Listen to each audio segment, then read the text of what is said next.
The following is a hockey podcast out of Vancouver and Surrey, British Columbia. It'll only consist of a lot of puck talk and even more BS, or in actual words, banter and satire. Enjoy, and as always, go Canucks go.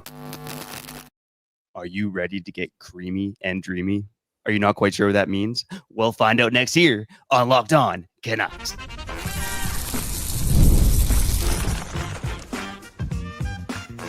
You're Locked On Canucks, your daily podcast on the Vancouver Canucks, part of the Locked On Podcast Network, your team every day. Hey, happy Friday and welcome to another episode of Locked On Canucks. My name is Trevor Beggs, co-host of Locked On Canucks and also a Canucks reporter for Daily Hive, Vancouver. And I'm alongside my co-host, Kyle Bowen.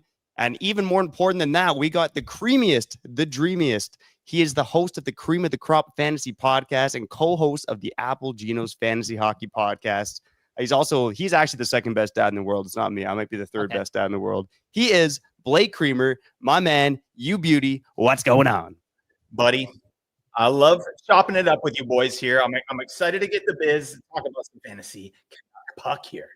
There you go. I'm stoked too, man. Even though the Canucks, they're not going to score a lot of goals. In fact, I think your projection said that the Canucks are going to score 97 goals total in their 82 games played this season. That's a bit of a lie. That's a bit of a paraphrase statement. That being said, I like these episodes. I like doing lists. I like talking ish. I like, just feeling like a kid again. This feels like a video game episode where we simulate a whole year and we, again, make predictions. And I don't know. I don't want to talk about the boring stuff off the jump. Again, predicting how many points Ratu's going to get this season, 27, 31. I don't know. I want to start off with this. And Trevor's been on this note for years and years and years. And now I want to know what your math is telling you. Blake Creamer, again, check him out. Link in the bio, Apple and Ginos pod. But yeah, Blake, can Quinn Hughes get to 100 points this year? I think absolutely, man. He's a player that has actually, guys, I'm getting like a double hit here of audio. Are you? Yeah, it's I can push through, but I don't even know what I'm saying half the time. I'm getting some crazy audio issues over here. Okay. We'll try to fix those. I wonder what that is. I wonder if it's no. I actually don't know what that would be. I'm not a technical producer here. I'm barely a podcaster. Is it still difficult for you right now? Yeah, it's still doing it. Okay, so maybe what we'll do is we'll kick you out of here, and then you can come back in, and maybe that'll fix the issues. Technical difficulties. That's what happens when life happens. And just let me know in the comments right now. This is live on YouTube. Are you guys having audio problems? Okay, I know the visual problems are happening. Me and Trevor, not the best looking guys in the world, but let me know if the audio is sounding bad. We'll get Blake on ASAP. Trevor, to answer my own question, 100 points, Quinn Hughes, is there a possibility of this? I think so. What would you gauge it out of 100, though? Like, is it a 51% chance, a 49% chance? What says you? I think it's a 43% chance. Let's go with Quinn Hughes' number right there, because as much as we believe in Quinn Hughes, hitting 100 points is incredibly tough to do as a defenseman. But Quinn Hughes was basically on that pace last season, right? I mean, he ended the season on pace for 90-plus points, and he was still dealing with the injuries and everything else in between. Again, we learned about it, right? Torn ligament in his hand, torn oblique muscle. He had the groin injury as well. I mean, this guy was banged up, and he was still on pace for over 90 points. So, yeah, absolutely. I think he can hit it. I just think it's very tough to do, and he has to be supported by the offense as well. And, when we get Blake back on, that's why you got to listen to Blake Creamer, because he called it last year. And I'm not happy about it, but he called it last year. He said the Vancouver Canucks were primed for regression, and a lot of the projection that he had a lot of the players getting less points than they did in 23-24. He ended up being bang on. So Quinn Hughes, I mean, he's a magician. We all know that, one of the best in the game.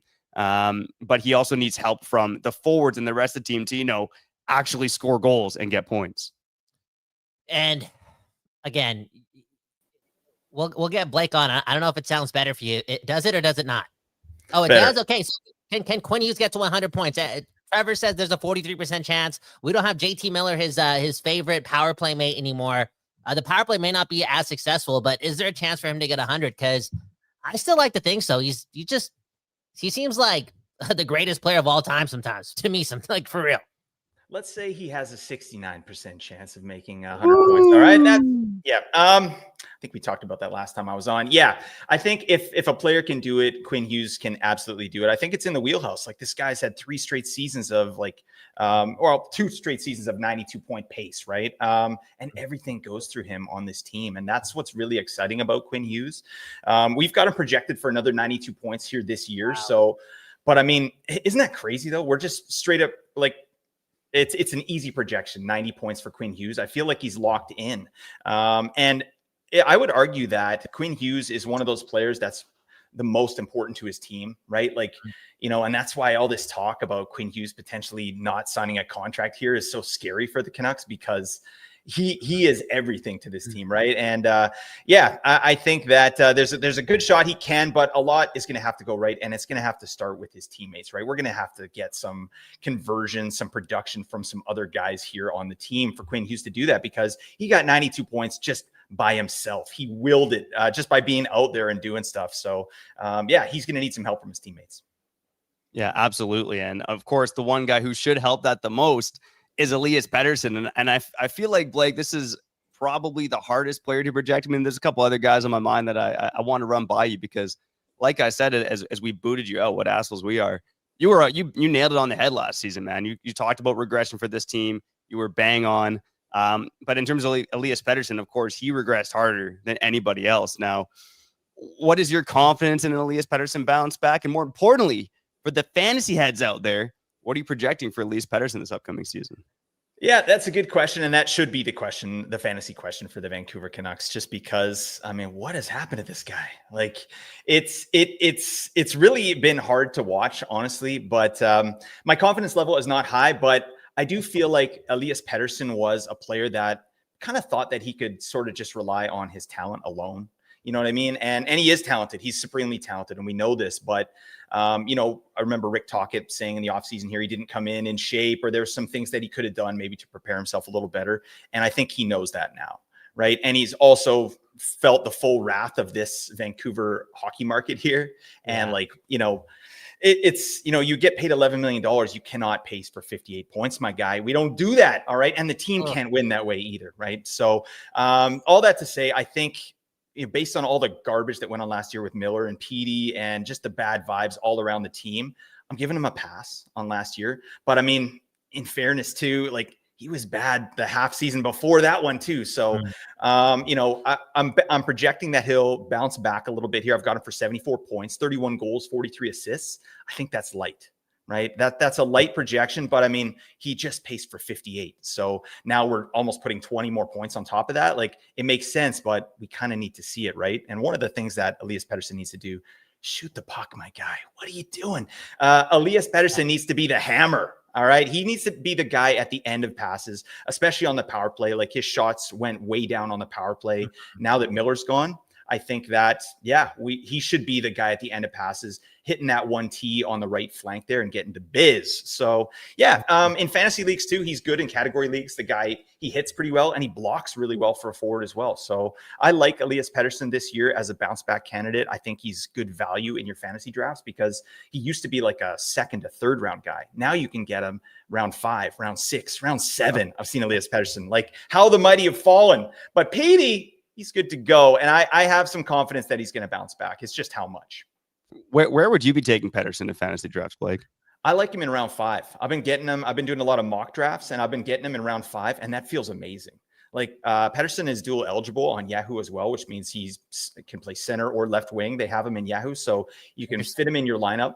And it's a no-brainer to me. Like, this is a guy that he's not going anywhere, folks. Like, he's locked in here with the Canucks for term, for good money. Like, they have to find a way to make this work, and I think he'll get every opportunity to do that. We've got a fresh start here. Tocchett's out, Miller's out. We got Adam Foote in here. All right, I feel like he's going to bounce back. Yeah, we got power play specialist Adam Foote being the guy coaching the Vancouver Canucks, and it's interesting, like, saying Quinn Hughes is going to get 90 points and remain at that pace. And again, you're right. He did it all by himself. And now we're saying, Pettersson's going to improve his point total by almost 20 and whatnot. Like, those things should happen. And again, I got to do better at forgetting about JT Miller, but it's like, yo, like how, again, last year was so bad with Miller in the lineup too. Like, let's make that a case in point, because it was true. This guy was clocked out right when the season started. But it's going to be interesting to see how this power play moves forward. And that's where you pick up points. And that's probably the most fascinating part of this offense that we just don't talk about enough, Trevor and Blake. Like, how is the power play going to look this year? Well, yeah, I think it's a huge question, right? And, obviously you have Quinn Hughes leading the way there, but, Elias Pettersson, he lacked that decisiveness last year, and that was a major issue. And I think I'm more curious too. Like, we know that Elias Pettersson's going to be on power play 1 and Quinn Hughes is going to be power play 1, likely Brock Boeser as well. But Blake, how do you see, I guess there's two questions here. Like, how do you see the rest of the power play shaping up? Like, who are going to be the Canucks benefactors on PP1? And who's going to play alongside Elias Pettersson? Because theoretically, you get a boost from that. But knowing what Elias Pettersson did last year, maybe that's not the case. Yeah, it's a good question, and it's a really important one for fantasy. Like, when we're looking at, fantasy assets, guys we want to draft for our teams, top power play is kind of king, right? Especially in the first little bit of your draft. So for the Canucks, I mean, Boeser for sure. I love that he was signed. I'm so stoked that Big Bess is back. You got Petey, you got Quinn Hughes, and then the rest is kind of up for grabs to me. I mean, Jake DeBrusk had a nice season on the power play, so I think he'll probably start there as well. And then Filip Chytil. I mean, if nothing's done before the season starts, I think it's going to be Filip Chytil. Which I don't mind. And I'm excited to talk about Filip Chytil when we get to him. But I think that's kind of what it looks like. I do think that Evander Kane could maybe take Jake DeBrusk's spot, depending. I don't know what it looks like out of training camp. So, and Connor Garland's in the mix as well, right? Connor Garland could get on there for Jake DeBrusk. So I'm seeing it: DeBrusk, Chytil, Boeser, Petey, and Hughes to start the season. And last question before we get to break. Like, I'm not a fantasy hockey guy. Maybe I have to get back into it. I know Trevor and Blake are the addicts there, but okay. If Quinn Hughes, I'm assuming going in the first 2 rounds, right? And then Pettersson's going from like 5 to 7. Like, is the next Canuck going like in round 18? And maybe not 18, but yeah, it starts to get a little dodgy at that point, right? Like, I think the next best fantasy option for the Canucks is Brock Boeser, and yeah, he's not going till like 150, right? So there's a big drop off after PD. Okay. Oh man, the drop off, man. Well, there's no drop off here. But I love fantasizing here with Creams and Dreams here on Locked On Canucks. So go check out Blake Creamer where he does his work, the Cream of the Crop Fantasy Podcast, because he is the cream of the crop. Speaking of the cream of the crop, got to shout out a sponsor, and we'll be back here on Locked On Canucks. Boom, bam! Shout out Locked On Canucks. All right. Before we get back to biz, let's shout out our friends over at FanDuel. NHL, baby. It's coming back. It's around the corner. Preseason just a couple of weeks away. And NFL also came back last night. And guess what? Your boy Beggsy started off the season with the win because, I'm not a Cowboys fan, but I knew that line was too big. They were like 6.5 to 8.5 point dogs at some point. And I said, no way. It's going to be a closer game. So Beggsy got the first win of the season. If you think you can win like me, at least 25% of the time, or at least win one bet, you should sign up on FanDuel, because right now new customers can bet $5, and if your bet wins, you'll get $300 in bonus bets to use across the app. I remember Kyle's Green Bay Packers are somehow favored over the Detroit Lions. Somehow favored, dude. They're at home. We got Micah Parsons. Come on, dog. It's we somehow favored. Didn't you say Jordan Love was banged up? Yeah, I don't care. But maybe you should care, because, hey, the Lions as an underdog, I like that one as well. Whatever bet you're placing, make sure you do it on FanDuel. Download the FanDuel app now by visiting FanDuel.com to get started. That's FanDuel.com to place your first $5 bet today.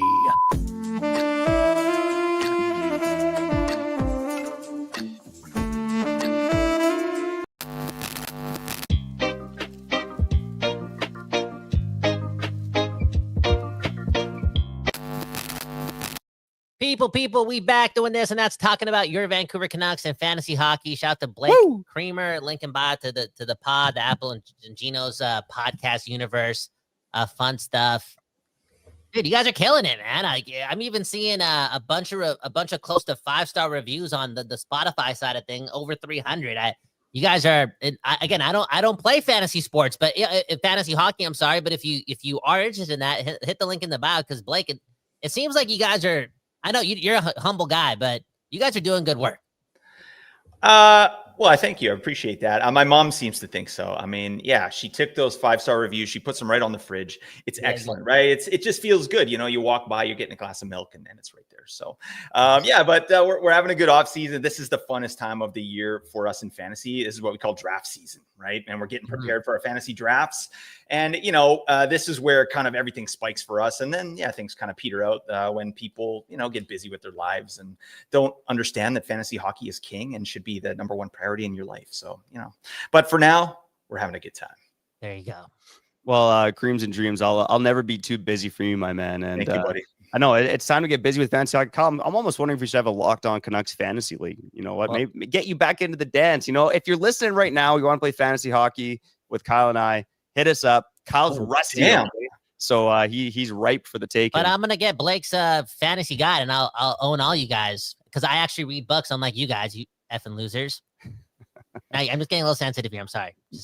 Can we talk about Filip Chytil? Can we talk about Filip Chytil? Okay, Trevor. Round 26, he's the guy to get Filip Chytil, right, Blake? Round 26. Yeah, it's a deep league, my man. But I'm here for it. I mean, if the Canucks have a sleeper on this team, it's Filip Chytil. Filip Chytil, to me, like, again, especially if they go into the year with him as the 2C, this is going to be a massive increase in opportunity for Filip Chytil. He's never seen that before. You know, his highest ice time ever was in 2023-24, where he got almost 16 minutes. We've projected him for over 17 this year, and that's if he gets 2C, right? But one of the things that's so exciting about Chytil is what he brings to the team, something that the Canucks don't have: rush play. Can someone rush the puck into the zone and set up a chance? Like, you know, Miller did that a little bit. Quinn Hughes does that, but no one else does, right? And Filip Chytil doesn't just do it. He does it at an elite level, right? Albeit a small sample size with the Canucks. The guy is elite at zone entries that lead to scoring chances for sure. So I think that it's going to be a big season for him. His highest point total ever was 45 points in 74 games.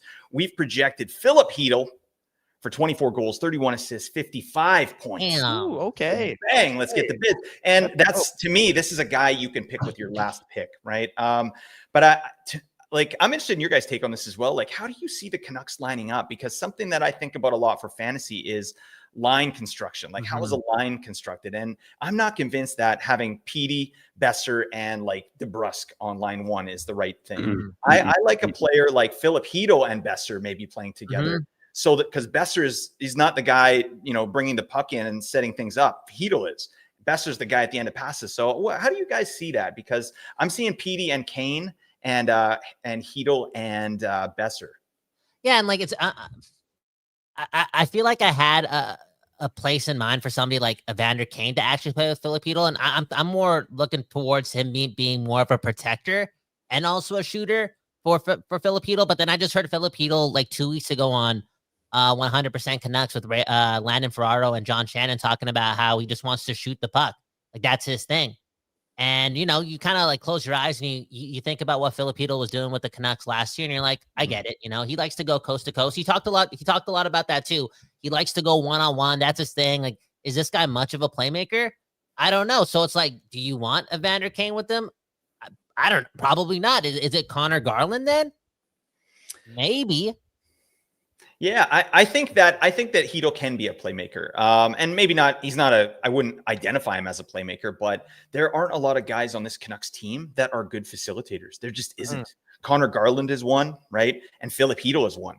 But Boeser, Kane, DeBrusk, Petey, even, these guys are the shooters. They're not the guys setting up play. They can, but that's not their bread and butter. Whereas a guy like Garland or Filip Chytil, that's more in their wheelhouse. So yeah, Filip Chytil will shoot more. That's great. But I think they're going to rely on him to get into the zone and set up chances for his line mates. Yeah, I mean, he's one of the quickest guys in the Canucks too. We saw that last season, at least for the 15 games that he was here. And you know, you asked that question. I'm thinking about a couple of different line combinations in my head, and it always reverts to like what's going to work best with Petey, right? Because that's what's most important for the Canucks. And you know, kind of digging through some of the numbers, like expected goals, and looking at this yesterday, I kind of have two options for Petey, and that kind of determines who plays with Filip Chytil. And for me, I'm thinking about Höglander, Pettersson, and Boeser. I mean, it was limited minutes for those guys last year, but in those limited minutes, they created offense. They scored 4 goals in just over 40 minutes together. I think the best case scenario for the Canucks is that Höglander proves he's a top 6 capable player and forces his way into the top 6, right? And push a guy like Kane down the lineup potentially, right? The other one that I'm intrigued by is Kane, Pettersson, and Garland. Because Pettersson, Garland, and Joshua last year, again, limited minutes, they dominated when they were on the ice together. And you could see Kane being a replacement for Joshua with better hands, right? So, and then for Chytil last year, I think the most effective line there was O'Connor, which was odd. O'Connor, Chytil, and Boeser, right? But I think you can put a player like DeBrusk or Kane on that line too, and see what happens. But I do agree with you, Blake. I think a combination of Chytil and Boeser can make some sense, and Chytil and Garland too. I mean, like, again, both good playmakers, but I mean, arguably right now, until Pettersson comes back to form, Garland's probably the best playmaker on the Canucks. And I'm just curious, like, out of all the sleepers you had last year, Blake, like, how many, like, the ones that you predicted? Because I would love for Chytil to get anywhere from 50 to 60 points and give me 25 goals. And I didn't even know this is gonna be his first year where he's gonna average more than 15 minutes per game. Like, I'm like, oh God, I wish I didn't read that tweet. Okay, all in all, though, like, based on your predictions last year, like how many of them hit when it came to like your sleepers? I know I'm putting you on the spot, but you got me excited about Filip Chytil, like, because I thought we were like just being overly optimistic here when we're like, yo, this guy's gonna get 60 points this year. But your projections, you're a smart guy. Like, yeah, like your sleeper knowledge must be somewhere. No, straight up. I mean, when we're looking at guys that have value that are underrated, we look at kind of the underlying statistics, right? So individual shot and chance metrics, but also things like microstats. And I won't get into that because that's insane, but it's things like, chance assists, scoring chance assists, shot assists, zone entries, all this stuff. I dig pretty deep into that, and Filip Chytil balls out in those metrics. So underneath the hood, Filip Chytil is doing all the right things. He just has not had the opportunity, right? So like you said, he hasn't played over 15 minutes or whatever it is. So now we've got a guy that's bubbling under the hood that's going to get more opportunity. He's going to get opportunity with better players. He's going to get time on the power play. So that's when you have to take notice and be like, yeah, that's a guy who's going to pop off, right? And one of the guys I'll shout out that kind of had a similar pathway last year, Martin Necas of the Carolina Hurricanes when he was with the Carolina Hurricanes, right? That's a guy we identified as like, hey, this guy looks insane underneath the hood, but Rod the Bod's kind of, stamping him down with his big thumb or whatever. So he had to let him loose on power play 1 and he popped the hell off, right? Now, did we project that he was going to go nuclear? No, right? But we knew that he was going to have a better season. And I see a lot of the same kind of player in Filip Chytil. Dude, I like that comp a lot. Now thinking about it, I actually love that comp. I haven't really thought about that, but they're like, yeah, both those guys have a bit of dog in them where they want to make something happen with the puck constantly. Speaking of, being a dog, I maybe Trevor wants to go down a different list, but I got to go right to Kiefer Sherwood. No, straight up. I don't know if this is like confirmed because I didn't listen to the whole interview, but supposedly Kiefer Sherwood, obviously him and the Canucks maybe talking. Maybe you're gonna wait till Kiefer Sherwood has another career year, but he's looking at like a 5-year deal. Maybe wants to get paid for in between $4 to $6 million. The cap going up, boom, bam. But under the hood, under all the micro stats, all that stuff, can Kiefer Sherwood put up like another 20-goal year? I know he had 19 or whatever the number was, but let's say he gets top 6 minutes with the guy like Filip Chytil, Elias Pettersson. It could work because Kiefer Sherwood probably has like a top 3, top 5 shot on this team. Kiefer Sherwood looks damn good under the hood. I'll say that right now. This guy is not just some plug, on the third line. Like, he's a guy that took full advantage of his opportunity this last season here. 14 minutes, 53 seconds average time on ice. That's the highest of his career, right? I could see him absolutely getting 40 points again. We didn't project him that way. Like, I projected Kiefer Sherwood for 38 points. So he's kind of in the wheelhouse there. Only 3 points on the power play, right? He's not getting any power play time. So that's going to keep him down a little bit. But I mean, first off, like, if you're in fantasy, this guy, he lapped the field in hits. It was unbelievable. We know the record-breaking season he had, but the next closest guy wasn't even in the vicinity, right? This guy had 462 hits. What a nut. Someone whizzed in this man's cornflakes every day for the entire season. So I love that. And I don't see those falling off. I see him getting another 400 hits. No problem. Like, that's just the way he plays. But yeah, this is a guy that can move up the lineup. I don't like to think about the Canucks season last year without Kiefer Sherwood, because he was one of the only guys where you're like, thank God we have Sherwood. Connor Garland was another one. It's like, it's making the team at least watchable, right? Yeah. So this guy's going to give it all every time he's out there. I think, yeah, he's not the most efficient player in the world, right? I think he was a little bit efficient last year. He's doesn't have that high end kind of shooting skill. Yeah, he's got a great shot, but it's not a high end shot. But what he lacks in that, he makes up with every other intangible. This guy's, he's able to extend zone possessions with his hockey IQ, which is really awesome and not something you expect from a guy on the third line. Key for the reefer, man. Like you said, it's he made Canucks hockey watchable on a lot of nights last season. All right, we're running short on time here. Let's cut to a quick break and let's talk about arguably the most important player on the Canucks who we haven't even talked out yet, Blake Creamer, Creams and Dreams, joining us here on Locked On Canucks.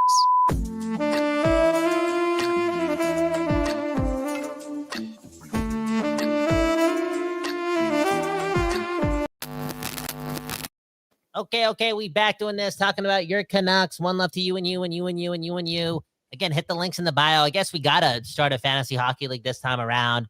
Again, I don't know much about how this stuff works, but what's like the sexy size for a fantasy hockey league? Like what's the, like when I say that, it's like 12 teams in fantasy football. Like people normally like to stick to that. What's the number for that for a fantasy hockey league? Well, the sexiest and most sensual size for an entire league is 12, right? It's 12 team leagues in fantasy hockey as well. So so hit the link in the bio. We're going to start this league up. I don't know how we're going to choose 12 people. We might start some fights here. But it was Trevor's decision, not mine. Okay. So don't look at me for, looking at seniority and making choices. This is all Trevor's fault for dividing all of us. Okay. But all in all though, again, hit the links in the bio. The Discord's one thing, but go check out the Apple and Ginos podcast universe, where these guys are doing terrific fantasy work. Begsy, who we already talked about Pettersson. Who else do you have on your mind? Because you're like, arguably the most important.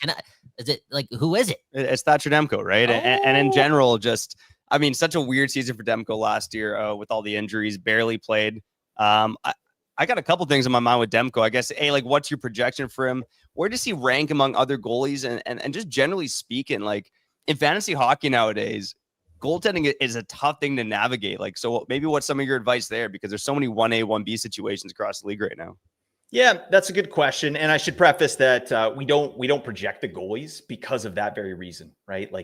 It's a fool's game, right? We're just looking at past numbers and being like, I think he'll do that. No. We don't know what's going to happen, especially with a guy like Demko, who has had significant knee injuries. He's had to rebuild it. He's had to actually change his practice and play style just so he can be on the ice, right? Yeah. But that said, I like Demko this year. He reminds me of Petey, right? This guy's getting left for dead in fantasy circles because of this injury narrative. And in fairness, there's something to that, right? Obviously, we know the struggles that Demko has had, but you can get this guy in the 10th round and after, and this is a player that he was in the Vezina conversation. Okay. He's going to play a tandem this year with Kevin Lankinen. I would imagine that it's probably like a true 1A, 1B situation. It wouldn't even surprise me if they did 1-1, like a true 50-50 split. I don't think that's going to happen, but that wouldn't shock me. But when Demko is in the net, this is a guy that can steal you games. He didn't have a great year last year. None of the Canucks did. Forget that season, right? It was bad vibes all around. I think that really affected things. So Demko's excited to be here. He's said as much in his interviews. He likes being here. So I expect a bounce back season from him. Good rate stats, right? Good goals against, good save percentage. And he's going to steal the Canucks some games. And I love Kevin Lankinen. I'm just a big fan of Kevin Lankinen. I don't know if I love his contract, but I'm glad that he's locked up, right? So we have I've said this before, this might be a spicy take, but I think the Canucks have a top 5 goaltending tandem in the NHL this year. Maybe that's just me being West Coast, best coast. I don't know, but I like Demko this year. No, that is just you, because I've seen some people put the Canucks at number 21. I don't know if it was a Bleacher Report. I saw that. Yeah. The hell out of no. Come on, man. Yeah, that was a little harsh. They also had UC Saros down at 25th too. I mean, I know Nashville had a bad season, but come on. Okay, Blake, maybe still a couple quick hits before we get out of here. I mean, one of the guys who I think the underlying stats were better than his total production, but Connor Garland was a stud for the Canucks last year. I'm curious where you have him, and Nils Höglander, I think, is another enigma on the Canucks. Where do you have Nils Höglander this season as well? Yep. Okay. Connor Garland. Yeah. One of my favorites too. This guy doesn't lose puck battles. He's unbelievable. I've got him projected for 21 goals, 29 assists, 50 points for Connor Garland. He's a bigger part of this team now, which is funny because he was a guy 2 years ago that was kind of on the way out. So I love that he re-upped with the Canucks. That's a great signing for them. And Höglander, we did project him. Let me see what we got here. I think it's nothing super sexy. Höglander, 11 goals, 22 assists for 34 points or 33 points. But he can absolutely smash that if he does what you said, Trevor, like is moved up the lineup. And I can see that because he's a great forechecker. He's kind of a gritty guy that can, win some board battles, get the puck to, the more talented players. So those are my projections for those two studs. I feel pretty good about that. Yeah, I feel good about it too because you're just a smart guy. Speaking of which, again, hit the link in the bio. If you want to learn more about Evander Kane's projections, DeBrusk's projections, Boeser's projections, like, dude, you think we're gonna give it away for free right now? You can listen to his podcast their podcast for free and just get it. Okay, give them a listen. I'm telling you, like, if you like Locked On Canucks, you're gonna like the Apples and Ginos network. Like you just are. And if you want to know if Evander Kane's gonna be a 60-goal scorer this year, hit the link in the bio, man. There you go. Blake Creamer, Creams and Dreams of the Cream of the Crop podcast, the Apples and Ginos Fantasy podcast, doing the work all summer long. Do you even take a vacation, or you just you looking at microstats all day? Yeah, buddy. I wish I could say I did. It's embarrassing, but it's also, it's what we got to do. And I love this stuff. That's what feels good. But my whole summer vacation was, sitting in my basement, the dank, basement suite, looking at the computer screen. So, but I do it for the people. All right. And I do it so we could smash some fantasy hockey leagues. Bum. There you go, Blake Creamer. I give you a shout out for what you do, but go shout yourself out, man. Tell people where they can find you, and maybe we'll try to do this mid-season. We said that last year, then we didn't, but it's because you made those predictions about it's regressing, and I got a little mad because you were right. Yeah, that was why. Yeah, just so you know. Well, I'll tell you what, they won't be as bad as they were last year. There we go. Are they going to pop off? No, but they won't be as bad. Anyways, thank you so much for having me, boys. Really appreciate that. Check us out, Apples and Ginos on Twitter, at Apples Ginos. My own Twitter is at Blake Creamer AG. I'm doing stuff over there. Also, Apples and Ginos has a Patreon. Definitely check that out. We've just released a fantasy hockey draft guide. It's a huge document, 32 team reviews, over 375 players projected, sleepers, busts, ADP values, all that stuff. It's like $10.99. It's absolutely worth it. But that's what we did all summer. That's what, hundreds of hours of effort looks like. And we got our projections in there as well. So get the biz, head on over to the Apples and Ginos Patreon. And we appreciate that. And we appreciate you boys here at Locked On Canucks holding us down. There we go, man. Hey, I got that guy last year, and you should too. There you go, guys. Okay, one left, everyone listening. Again, hit the like button, share it with your friend. Happy wives, happy lives. Again, I like showing my girl when she's asking for stuff for Christmas, and it's like, don't worry, it's coming, baby. When you make those false promises, it's a little bit easier when you just show them how many likes you're getting on the YouTube video. So help us buy some time. Help us buy our girlfriends nice things for Christmas. So hit the like button, share this with a friend. And hockey season's here, yo. We made it. We made it. One love. Go Canucks, go. Peace.